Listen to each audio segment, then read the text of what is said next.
What's up, everybody? We are here in Kisumu County at one of our plant sites. Within this installation, we do have a 31.92 kilowatts peak system and a 42.4 kilowatt hour battery storage. Behind me, you will find that we have a setup for different control panels. Within this home, the systems and appliances that are used in the house are 110 volts.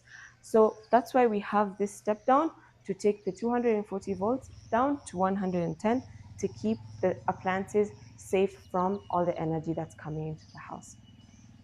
Above, you will see a day inverter. It is 50 kilowatts in terms of size. You can tell from the control panel that you can see all the energy that is being gotten from the sun radiation, and also it shows that the plant is off-grid.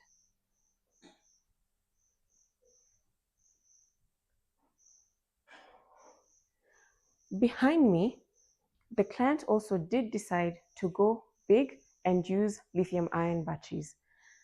His choice was the Waco 5.3 kilowatt-hour batteries. In total, there are 10 batteries, and at 80% depth of discharge, each of the batteries give 4.24 kilowatt-hour. These batteries, in terms of warranty, it gives 10 years warranty, and with responsible use can give you over 20 years for you to use them without having to change them. The HV box is a communication hub between the inverter and all the 10 batteries. So the HV box collects information from each individual battery and sends the signal into the day inverter. So definitely you can see that the HV box is kind of being a communication hub to the inverter. For this installation and more installations that you may want to have, whether for your commercial business, your industrial business, you can reach out to us on info@powerafricasolar.com or call us with the numbers below.